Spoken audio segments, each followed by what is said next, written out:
इसलिए नहीं कि आप टूट जाओ, बल्कि इसलिए कि आपके अंदर कितनी क्षमता है किसी काम को करने की। आपने देखा होगा कि जब कोई परेशानी आती है, कोई ऐसी सिचुएशन आती है जिसको हम हैंडल नहीं कर पाते, है ना, तो क्या होता है, हमारा ब्रेन काम करता है ना, किसी काम को हम कैसे कर सकते हैं, हमारी कितनी कैपेबिलिटी है, हमारे अंदर क्या क्षमता है, और दूसरे हमारे बारे में हमारे लिए क्या सोचते हैं, अच्छा सोचते हैं, बुरा सोचते हैं, ये हमें नॉर्मल परिस्थिति में नहीं देखने को मिलता है। बट जब ऐसी सिचुएशन आती है, हार्ड टाइम आता है, स्ट्रगल आता है, तब हमें पता लगता है। इसीलिए जब भी हार्ड टाइम आए, स्ट्रगल आए, तो आपको कभी हार नहीं माननी है।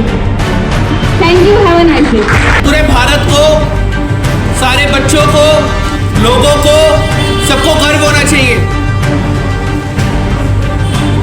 एक ऐसा देश जिसने पूरे वर्ल्ड पे अपनी धाक जमा रखी है, एक ऐसा देश जिसके पास सबसे ज़्यादा एयरफोर्स है, the most powerful and weaponry nation in the world, America, Washington DC। They can't bend down in front of any country. वो सीधा बोलते हैं, we are Americans and we know how to do it and we will not follow anyone, they have to follow अस।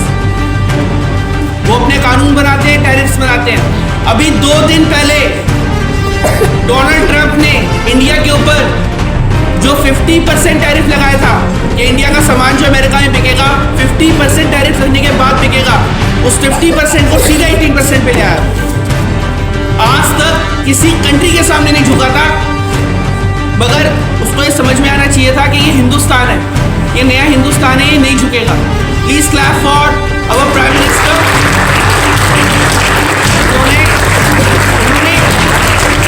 उन्होंने multiple meetings की। उन्होंने ये कहा कि अपना एग्री सेक्टर खोल दो, जो मैं आपको उस दिन बता रहा था कि एग्रीकल्चर सेक्टर खोल दो, अमेरिकन कंपनीज एग्रीकल्चर सेक्टर में आएंगी। फिर उन्होंने कहा मैन्युफैक्चरिंग सेक्टर खोल दो, फिर उन्होंने कहा इंफ्रास्ट्रक्चर खोल दो, फिर उन्होंने कहा और सेक्टर्स हैं वो खोल दो। इंडिया ने साफ मना कर दिया। इंडिया ने सिर्फ ये कहा अगर आपने डील करनी है तो ठीक है, और नहीं करनी है तो इस 50% को 200% कर दो, हम नहीं झुकेंगे। थक हार कर जब इंडिया जाऊं की धमकी से माना या किसी और चीज़ से माना, थक हार कर उनको 50% से 18% पे आना पड़ा, और ये 18% बहुत जल्दी 10% हो जाए। तो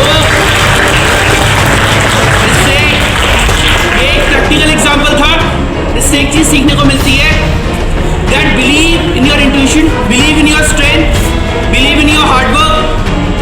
As every single student, every single scholar, doesn't matter from which class he belongs to, right? He is absolutely having a caliber to do whatever he want to do, right? सबके अंदर इच्छा शक्ति होती है कुछ करने की, कुछ नया करने की, कुछ क्रिएटिव करने की। तो सब बच्चों के अंदर ये चीज़ है, बस आपको उसे समझना है और उसे इम्प्लीमेंट करना है। Thank you very much.